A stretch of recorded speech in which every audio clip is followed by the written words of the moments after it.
Do you guys have it? The energy level diagram for the hydrogen atom? No? Nobody? Yeah. Well, we don't put any electrons yet, but we're just going to write the energy levels.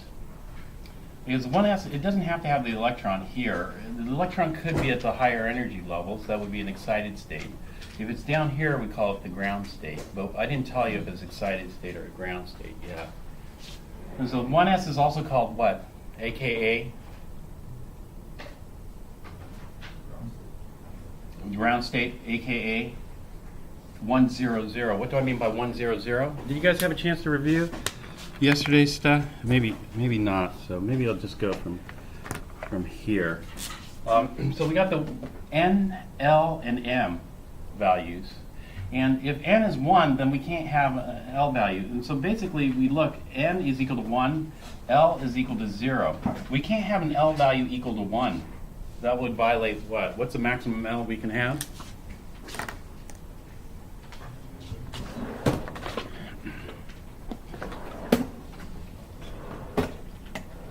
N minus 1 is the maximum L. How do I know that? Because I memorized it. You'll have to memorize it too, as well. You got to memorize these. And there aren't that many things to memorize, actually. For the quantum, there are only 3 quantum numbers that define an orbital, and the restrictions on these 3. There are other patterns too to help you generate the correct diagram. And so n equals 2, we'll have the 2, 0, 0. Now we can have an L equal to 1. When L is equal to 1, then we have 3 possible M values. We have minus 1, 0, and 1. So this is going to be 2, 1, minus 1. This is going to be a 2, 1, 0, and a 2, 1, 1. And so this is just a review from yesterday. And then we'll have the 2 ends here because we can't go any farther. We can't go to L equals 2 because that would violate the n minus 1 max for L. And so we jump up to the next one. N equals 3 is allowed. If n equals 3, the possible L values are 0. And so we end up with the 3s orbital, the 3, 0, 0 orbital.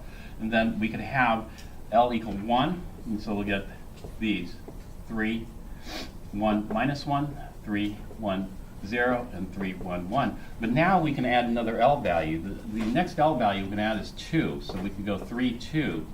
And then the M values, we're going to have 5 of them. Minus 2, minus 1, 0, 1, and 2.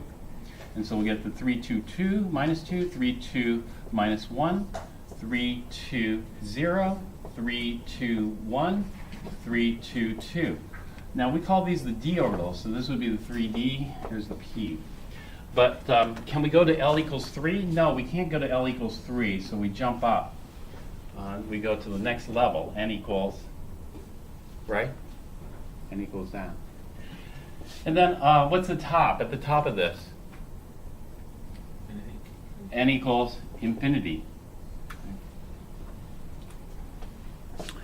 So, is it too early to ask you a question from yesterday's? Could you do this? Can you generate, or maybe I should wait a little bit, or what do you want? You want to give it a go? Actually, how many people were able to generate the energy level diagram? Okay, so maybe what we'll do is the question I was going to ask is. I want you to generate all the orbitals for n equals 5. But I want you to review this a little bit more, and then we'll do that. But that would be a typical question. Or I might go n equals 10, draw all the orbitals. I probably wouldn't do n equals 10, because how many orbitals would that be? How many orbitals would n equals 10 have?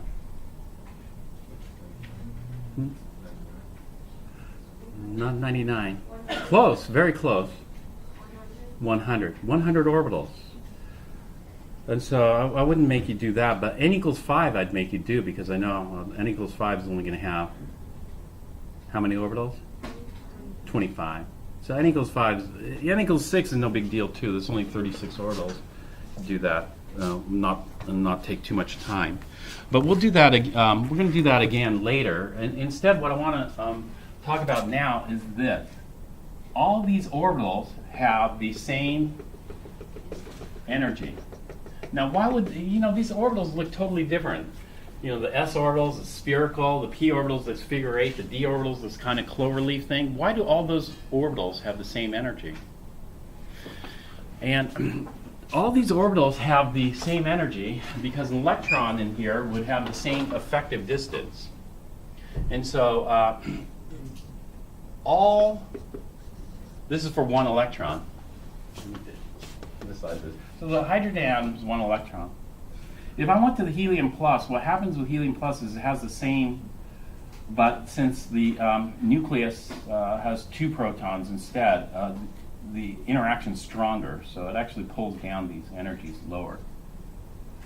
And so, for example, if I'm looking at a hydrogen atom, there's 1 proton, 1 electron. So 1 s orbital is like this big. But if I went to a helium plus, there's 1 electron but 2 protons. If I have 2 protons and 1 electron, do you think the electron's going to be in the same kind of position? Or do you think the electron's going to be pulled in tighter? Or do you think the electron's going to be let loose further? It's actually pulled in tighter. And so what happens is, as z gets bigger, the orbitals shrink in size. Because now the probability of finding electrons is much closer. So if the orbitals shrink in size, then what happens to the energy is the energy drops down. As the electron. And the closer the electron is to the nucleus, the lower the energy. The farther the electron is from the nucleus, the higher the energy. And so this is a bird, a bird analogy. Have you heard of the bird analogy? The bird analogy is this nest, right? And the bird can go seek food. It depends on how much energy the bird has. If the bird has low energy, then it's just going to stay close to the nest. If the bird has higher and higher energy, it can get farther and farther from the nest. Well, the same thing with the electron. And so when we're looking at an electron, what we think about in terms of energy is this. We think about the distance that the electron is from the nucleus, but can we pinpoint the electron? Can we pinpoint where the electron is exactly? No, we just have this probability of finding the electron. And so, but there's something we can do. Now, all these orbitals, n equals 3, have the same effective distance.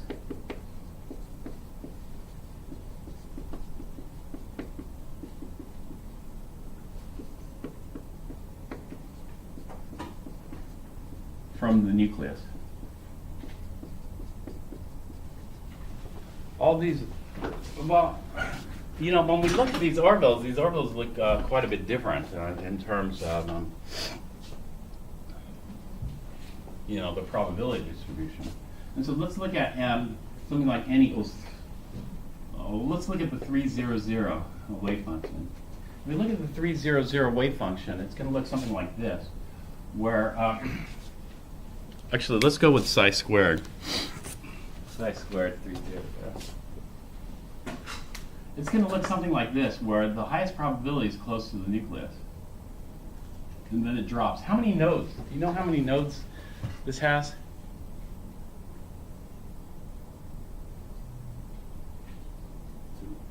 2 nodes.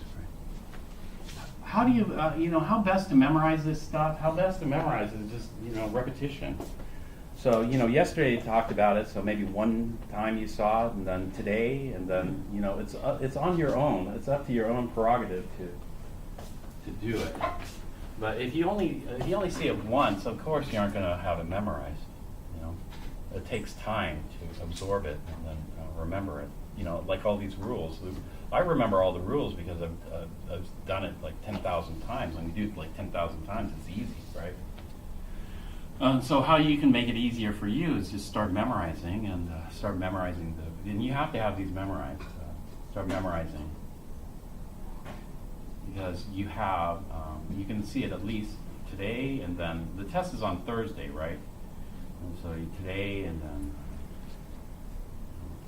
6 days, 6 nights, something like it. 6 times at least.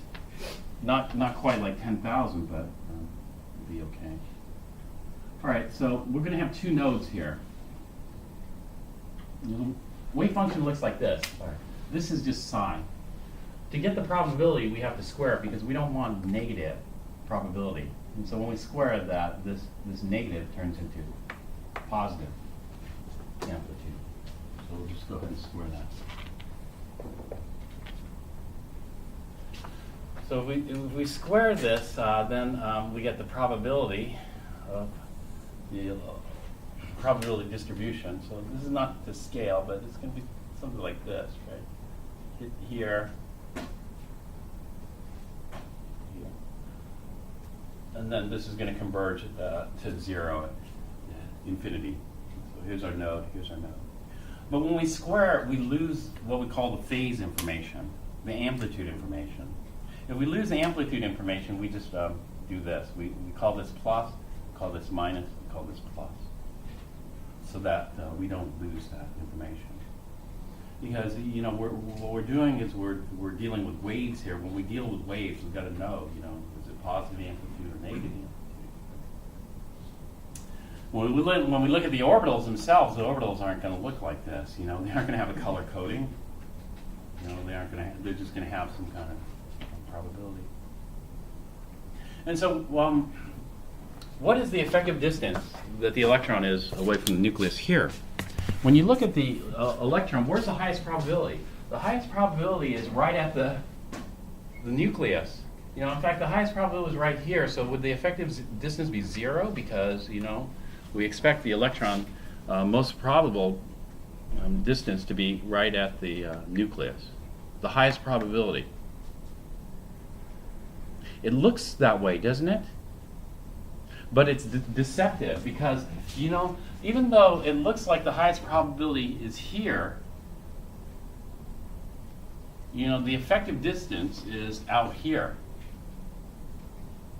Why?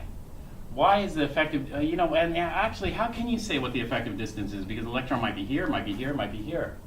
How do we talk about an effective distance, The effective distance is this. The effective distance is if you could average out the position of the electron, if you could average it out, then and call it one distance away. Sometimes it's close, sometimes it's far. But if you can average this out, where would it be? Where it would be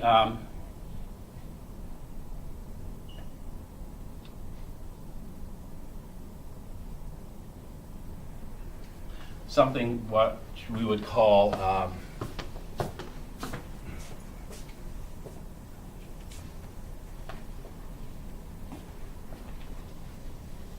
actually, that's right. I was going to do PowerPoint.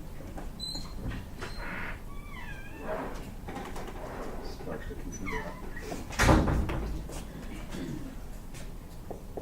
Effective distance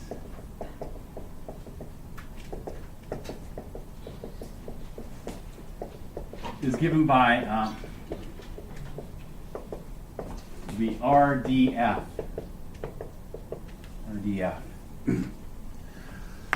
Or PDF. PDF, this is not like the Adobe PDF, but something, I think Petrucci calls it the PDF. Everybody else calls it the RDF. Most people do. So 9 out of 10 people will call it RDF.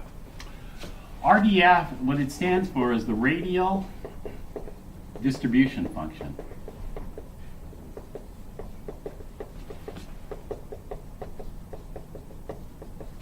The radial distribution function. How big is a hydrogen atom? Well, let's look at a hydrogen atom. A hydrogen atom has 1 electron. Let's put that 1 electron in the 1s orbital. We put the 1 electron in the 1s orbital, and we look at the psi squared here. Psi squared says it's most probable to find the electron right at the nucleus, and that probability drops off as we get further and further from the nucleus. And then what we have is that we can look at an electron cloud, or electron dot distribution or electron density distribution. And what we see is we put the nucleus right in the center. And what we can do is we can do this. It's like the bird, you know. This is the nest for the bird. And one time the bird's here, right? Okay, this is what quantum mechanics says. You pinpointed the bird here. Can you tell me where it's going to be 1 second later? I want to know where that bird's going to be 1 second later. Can you tell me? 10 seconds later, tell me where the bird's going to be. Let's say you're watching a bird, you're a bird watcher. And you're a bird watcher and you're watching a bird and you're going to, oh, the bird's over there. In 10 minutes, tell me and pinpoint the exact location of the bird 10 minutes from now. It's impossible, right? That's the Heisenberg uncertainty principle, basically. The Heisenberg uncertainty principle says it's impossible because there's inherent uncertainty in this. We can't tell where the electron's going to be 10 minutes later, right? That's fundamentally, in classical physics, it's possible because in classical physics, if this electron is just orbiting, you know, can you tell me where the moon's going to be 10 minutes from now? Yeah, I can tell you where the moon's going to be 10 minutes from now because it's just following this path, right? 10 minutes from now, it's going to be here. Right? That's classical physics. Quantum physics would say, can you tell me where the moon's going to be 10 minutes later? No, I can't. Right?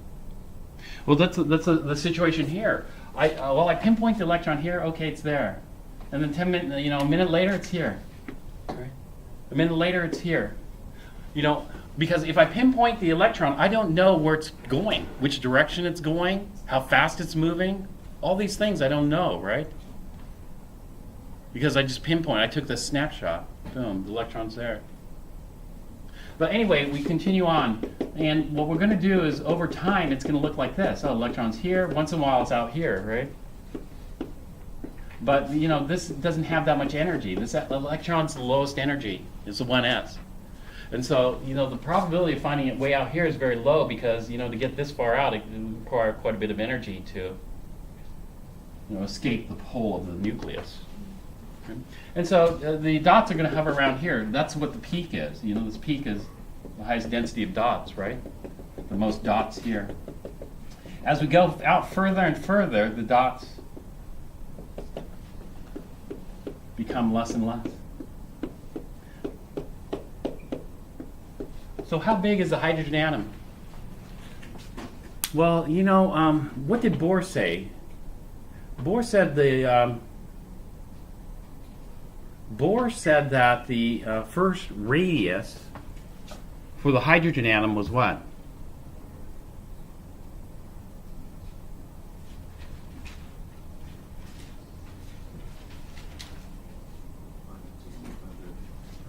That's the size of an atom, but the first radius of the Bohr model, R1. Is it in your notes? Just want to make sure it's in your notes. It's 54 picometers. 54 picometers. Bohr said that electron is orbiting at 54 picometers. Is it? Is the electron orbiting at 50? If the electron were orbiting at 54 picometers, it'd be simple. Because if we pinpoint it here, then we know the energy, because the energy is related to speed. We can predict. If it's orbiting 54 picometers, we can figure out 10 minutes later it's got to be here. You know, once we get the initial position, then we can figure out the subsequent positions, right?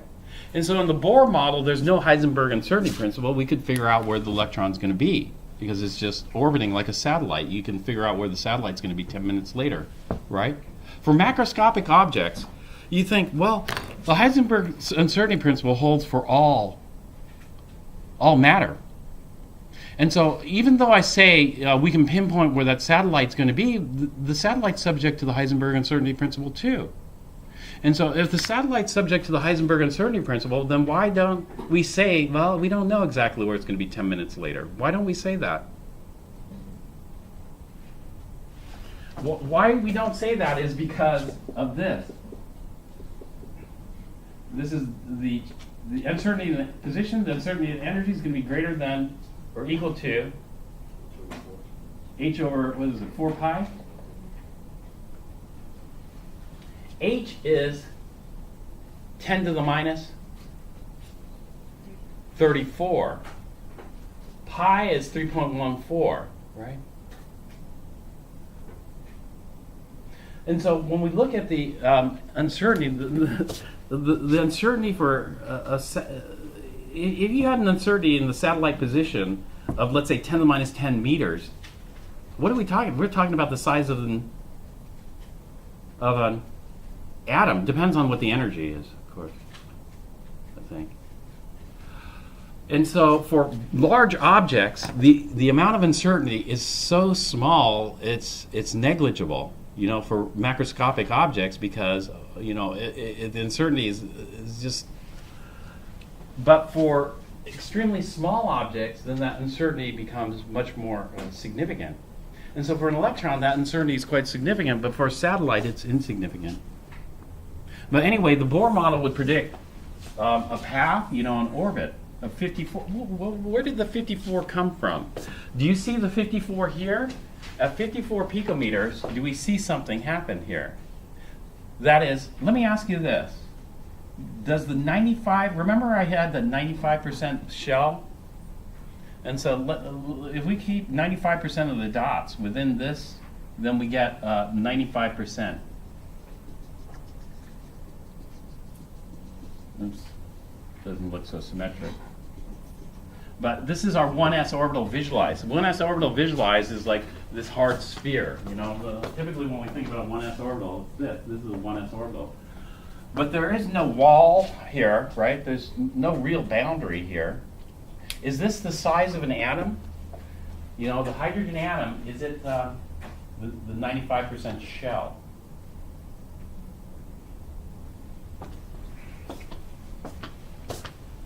And so does a 95% shell come at 54 picometers? Is this 54 picometers here? It turns out no. It's not. I think. Not at 54 picometers. Where does that 54 picometers come from? Well, you know, the 54 picometers came out of Bohr theory, but Bohr theory, was that right or wrong? Bohr theory is wrong. So maybe 54 picometers is wrong, right? Maybe we don't have to worry about 54 picometers. But you know where 54 picometers comes from in quantum mechanics? We come up with 54 picometers in quantum mechanics too. But 54 picometers means something else in quantum mechanics. 54 picometers does not mean an orbit. 54 picometers means the effective distance. The effective distance of an electron in a 1s orbital is 54 picometers. And so where did that 54 picometers come from? That 54 picometers comes from this. Now, what we're going to do is this. Let's say this is 95% right here. We're going to slice up the volume around the nucleus into shells, hollow spheres. And these hollow spheres are going to be the same thickness, like this.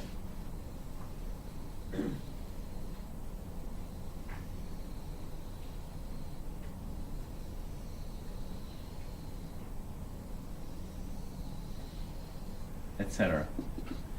And so we have hollow spheres of equal thickness. That's what we're doing here. Hollow spheres of equal thickness.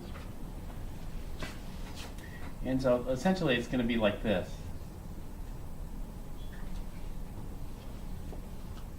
Now, where's the highest probability of finding an electron?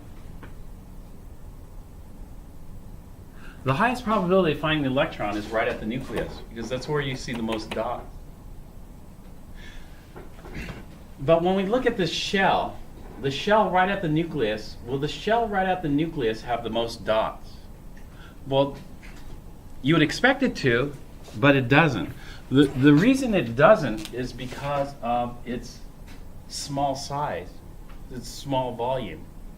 As we get further and further away from the nucleus, these hollow spheres grow bigger in volume. And so if we were to count the number of dots in each sphere, we'd see that it's not at a maximum here. What we have to do is this. We have to maximize two functions. We have to maximize psi squared, and we have to maximize the volume of the sphere. We'll call it the shell. Because as we go farther and farther out, as we approach r equals infinity, this hollow shell is going to have a gigantic volume, but there are no dots, right? Maybe one dot or no dots. As we get closer and closer, then the density of dots increases, but the volume of this shell. And so count it. You just count it. Which shell has the most? Well, which shell has the most is going to maximize two functions. The two functions we've got to maximize are... See, I just saw a green pen.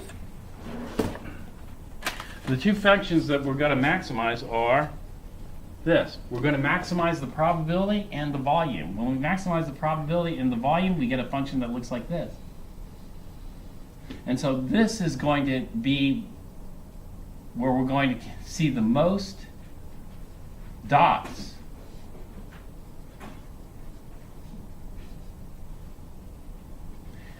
Here, this is 54 picometers. And this is what we call the effective distance.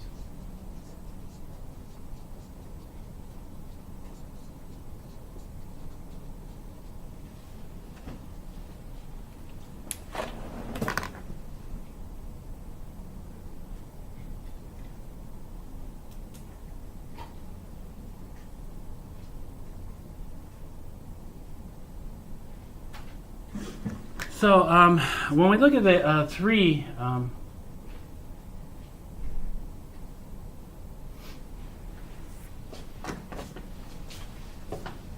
s orbitals, the RDFs, actually maybe we shouldn't do the s, maybe we'll do the m2. Let's do the 2 because that'll be easier. Let's compare the 2s and the 2p. For the hydrogen atom, the 2s and the 2p are going to be at the same energy. They're at the same energy because they have the same, what? Effective distance. And I can already tell you in the hydrogen atom, what is that effective distance? The effective distance is R2, which is 4 times 54 picometers, which is going to be 216 picometers. That's the effective distance. Because this certain things from the Bohr will carry over, but it's different in conceptually what we're dealing with.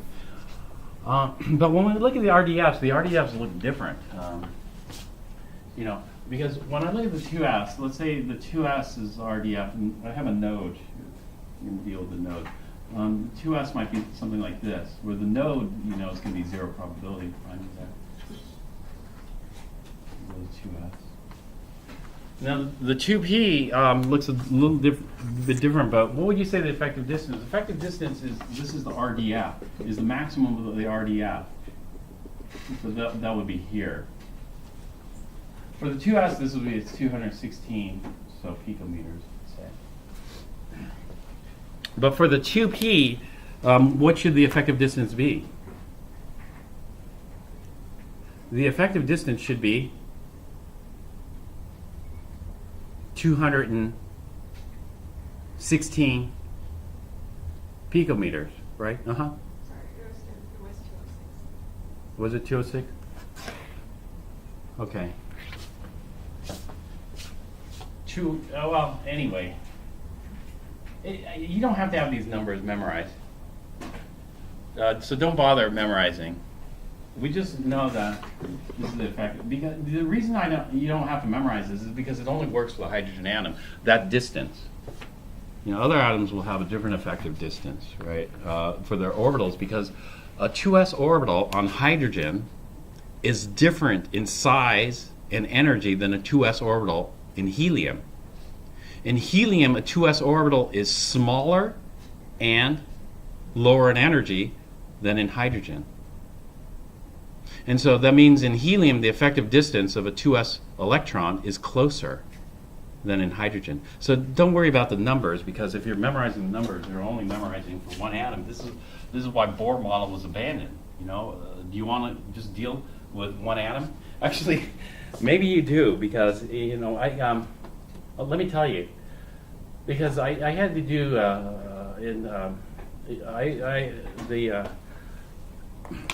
when I was getting my PhD, I was working in a spectroscopy group. A spectroscopy group is all physical chemistry, all quantum mechanics.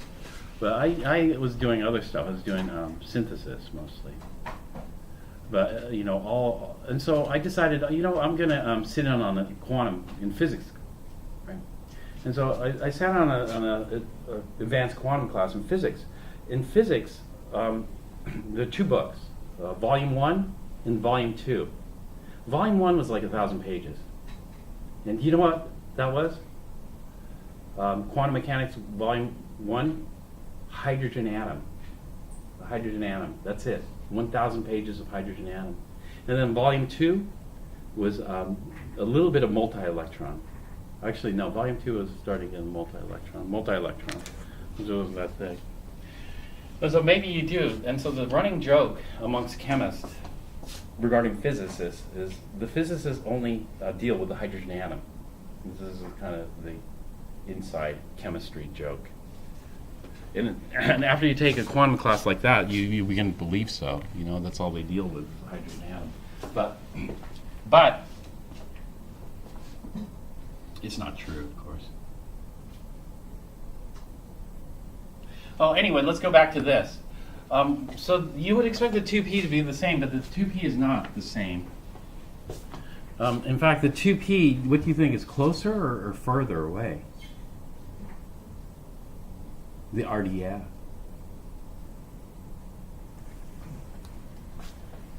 Well, the peak on the 2p is actually closer. 2p has a node right at the nucleus. Oops, I did this wrong, sorry. This is not, yeah, actually this is okay. Look for the RDF.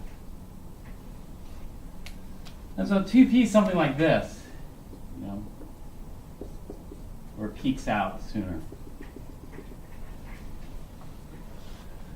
But for the 2s, it's okay. We call that the effective. For the 2p, this is just the max. Because the 2p is not what we call, do you know, like, there are certain things that you look at that are the same in all three dimensions. Like, we call that isotropic. Have you ever heard of isotropic versus anisotropic? Have you heard of anisotropic? Let me tell you, gold, metal, is an isotropic conductor. That means gold can conduct electricity in all three dimensions equally. So it doesn't matter what orientation the gold crystal is. But graphite is an anisotropic conductor.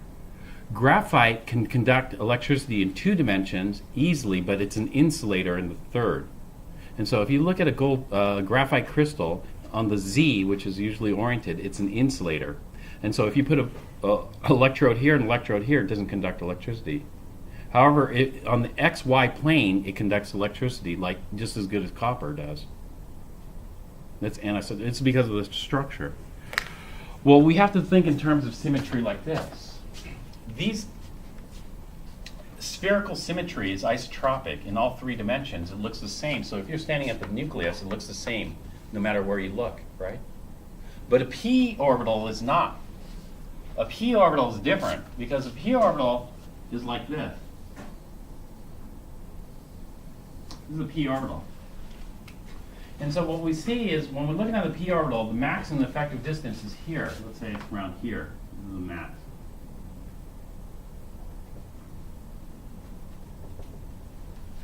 However, when we look at an s orbital, the s orbital, the max in the s orbital is out here.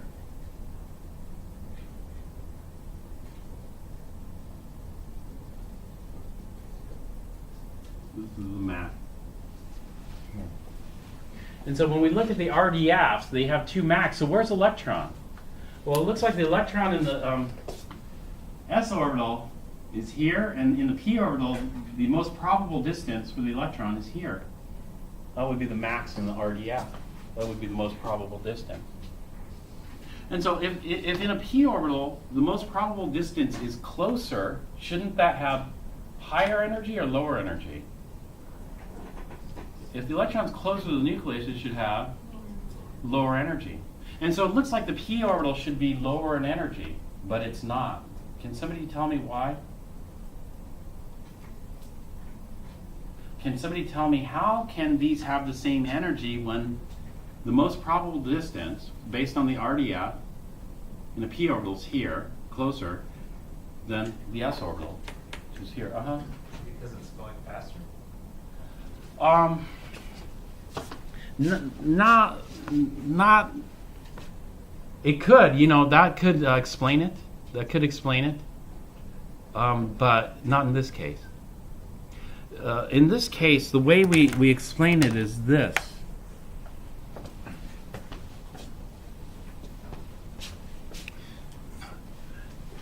Does this most probable distance extend out to here? So if this is a p orbital, I would have equal probability of finding an electron here as I would here. What does this boundary represent?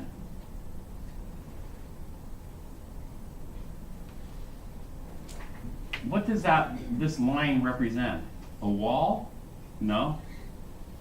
What does that line represent? Well, it represents the shape of the orbital, but the line has another meaning. The line means what?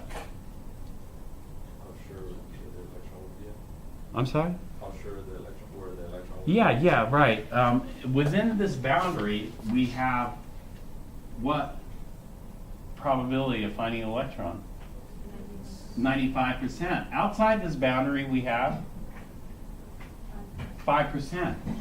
So finding an electron here, even though it's at the same distance, is close to 0. And so what we have is this. The s orbital is what we call spherically symmetric. The p orbital is not. And so when we're thinking about effective distance, we're thinking about the effective distance of the electron. And so in terms of electrical interaction,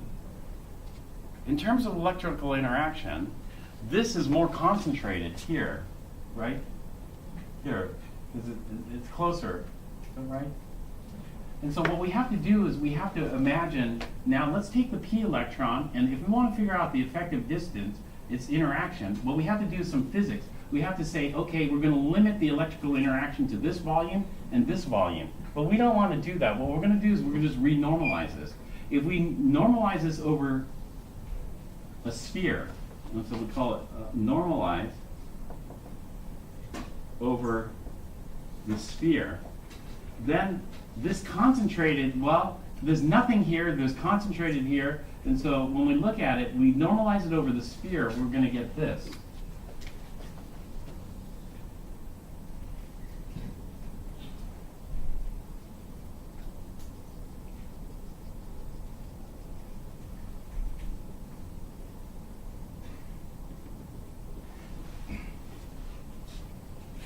And so what happens is this. This is like you're fertilizing the garden. When you're fertilizing the garden, if you concentrate all the fertilizer here and here, you're only hitting these 2 points. But you say, well, you know what, I got to hit the whole garden. But if you hit the whole garden, then you got to spread out the fertilizer over the entire volume of the atom. When we do that, that's what we call the effective distance. And so this is how the effective distance is the same, even though when we look at the RDFs are different. Does that make sense? And so, yeah, it looks like the effective distance is different, but because these don't have the same symmetry. A 2s is spherically symmetric.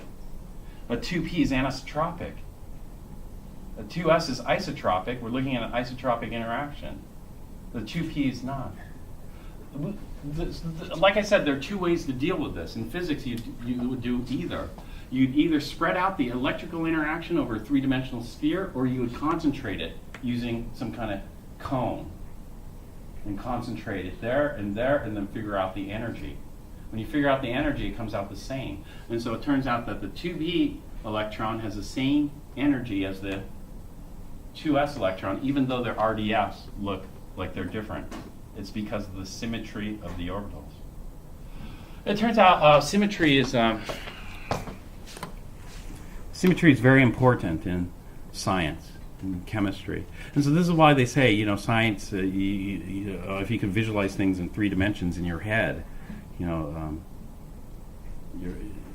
it'll be very helpful. And so you start thinking, well, how do you start visualizing things? You start thinking about these kind of things and trying to visualize it. And there are computer programs that help to visualize these types of things.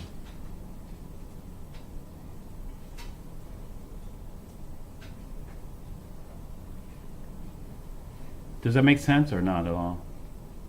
Make sense? I don't know. You got to let me know. All right, so we'll see different RDFs, but we got to keep in mind, you know, for a hydrogen atom, these two are going to have the same effective distance because we have to renormalize the 2p, and therefore their effective distance is going to come out the same. All right, so the same thing happens with 3s, 3p, and 3d. So in other words, all those orbitals are energetically degenerate. And therefore, that's what we see. Now, what we're going to do is this.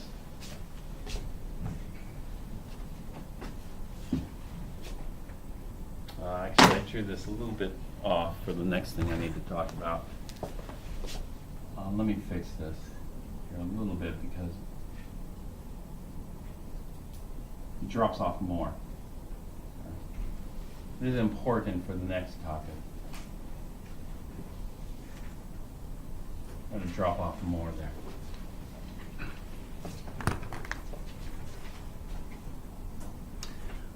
Even though both of these orbitals have the same effective distance, there's one more thing we want to look at in the RDF. The one more thing we want to look at is which of these two orbitals has a higher probability of being close to the nucleus, closer to the nucleus. Both of these orbitals have the same energy, so, okay, they have the same energy. Both of these orbitals have the same energy, so what's different? Well, what's different is their shape, right? What's different is the most probable distance. What else is different? What else is different, and this is something we got to start noticing, is which one has a higher probability of being closer to the nucleus? The 2s or the 2p, or do they have equal probability of being close to the nucleus?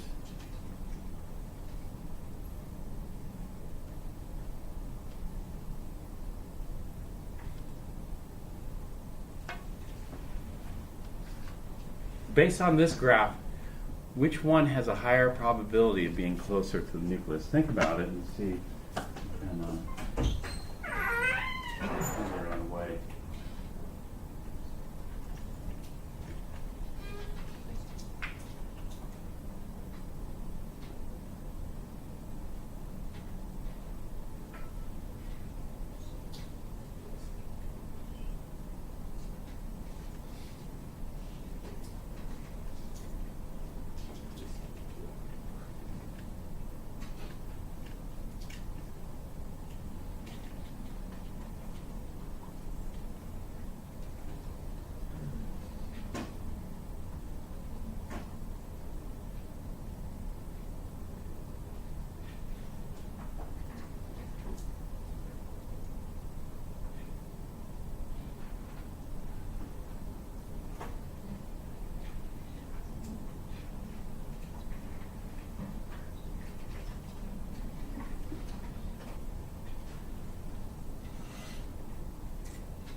Oops, I need to fix something. Sorry.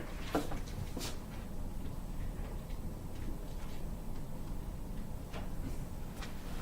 gonna fix something.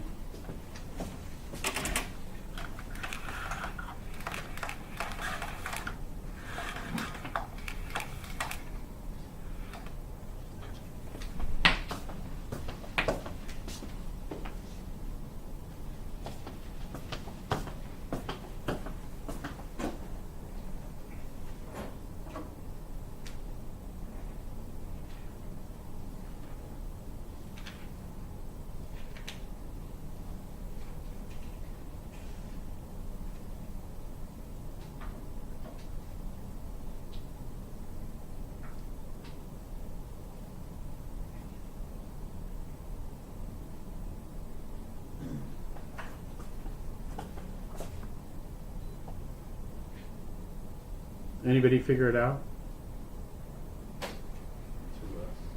2s. 2s. How did you figure that out? Because the node is closer to the nucleus. Not because of the node. It's because of this peak here. What is this peak telling you? Or what is the size of this curve telling you? How many dots are in the shell? Since I see this little peak here, I have, at least this many dots in the shell, right? But what about the black line? You take a look at the black line. Are there very many dots in the shell close to the nucleus? No. Do you know we have a name for this? We have a name for this.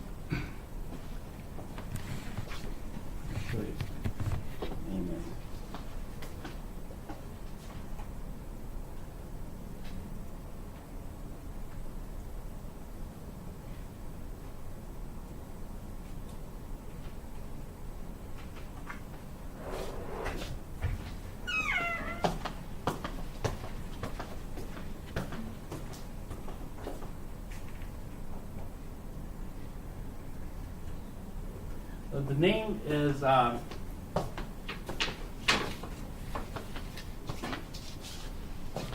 this, penetration. Penetration is how close you can get to the nucleus. What's that probability? And so, if we look at these are the 2s orbitals here. This is the 2p orbital here. 2s versus 2p. Which one is more penetrating? That is, which one has a higher probability of finding the electron close to the nucleus? Well, we just said the 2s. Why the 2s? Because when you look at close to the nucleus here, it's very close to 0. Well, when you look at close to the nucleus here, there's actually some probability finding that. And so the 2s is more penetrating than 2p. The most penetrating would be the 1s. Look at the 1s. 1s has very high probability of being very close to the nucleus. Do you see that? But when we use the word penetrating, we're comparing the same subshell, not the same subshell, the same shell orbitals, and looking at different subshells. So we look at the 3s versus the 3p versus the 3d. These are the RDFs. Actually, he changed it finally. The 11th edition, I didn't notice that. The 10th edition, he called it the probability distribution. So I'm glad he changed it, RDF. Well, anyway, going back to this, so ignore what I said earlier. These three orbitals have the same what? In the hydrogen atom, these three, the 3s, the 3p, the 3d, have the same probable distance. Well, if I look at the peak here, this is around 12. Look at the peak here. This is close. Look at the peak here. The peak here at 3d looks much closer, doesn't it? 3d is at around 8. This is 8. What is this? 8? The units. This is odd. He didn't put the units. We always got to put the units there. But what would you guess for the units?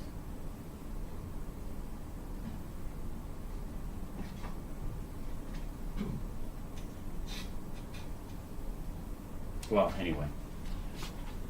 What would you guess for the units? Well, let's look at the 1s orbital here. 1s orbital should be at about 54 picometers. You know, this is spherically symmetric, so this would be the most probable distance as well. And so I would guess the units are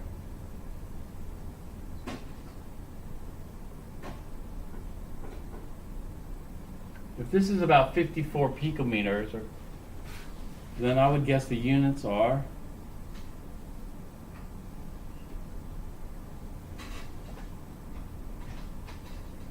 what are the two most common units for atomic size? How about that? The two most common units for atomic size are picometers and, although this unit, Petrucci says we better abandon.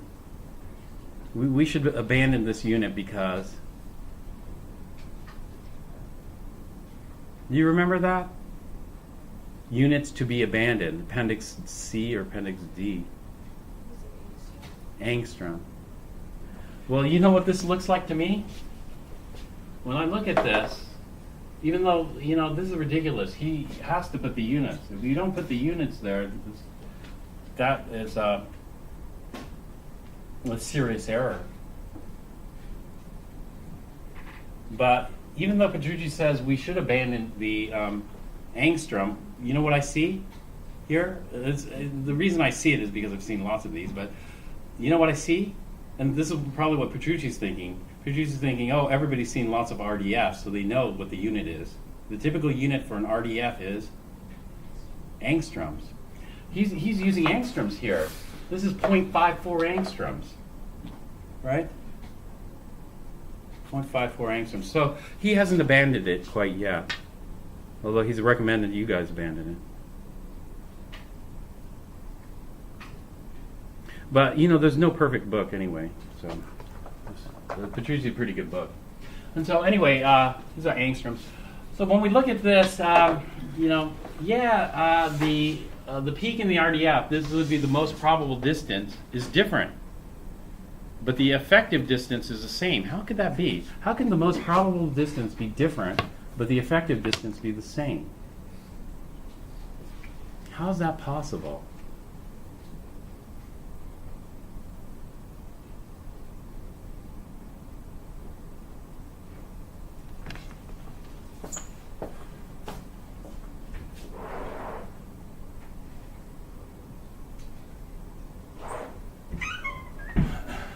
Because what we have to do is we have to normalize these, because, you know, the probability of finding the electron is 95% within these lobes, but this is not a three-dimensional isotropic surface, right? When we calculate the effective distance, what we're looking at is a three-dimensional, what we call isotropic surface around the nucleus. That's the effective distance of the electron, because the electron, you know, when we say, okay, electron, stand still, don't move, okay, it's going to be here and here, right?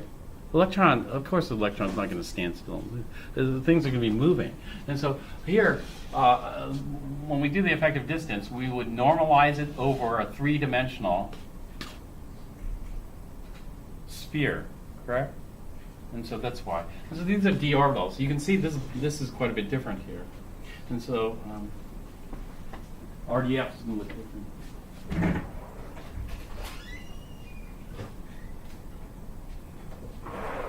So anyway, we come back here and yeah, although the 3s is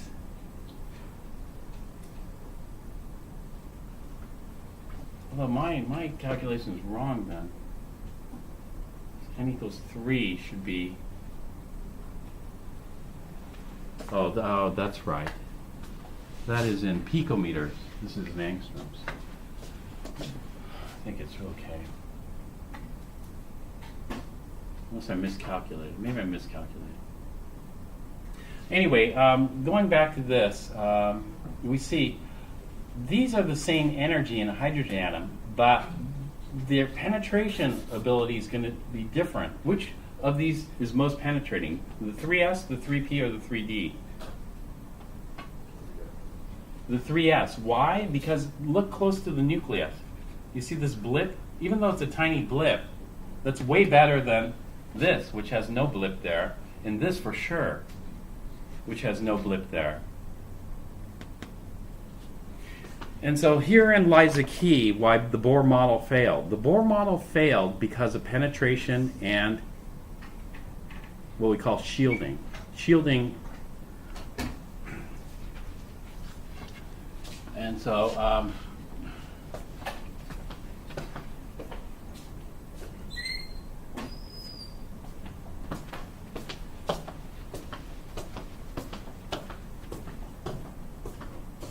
what we'll do is we'll take a break here, and then we'll talk about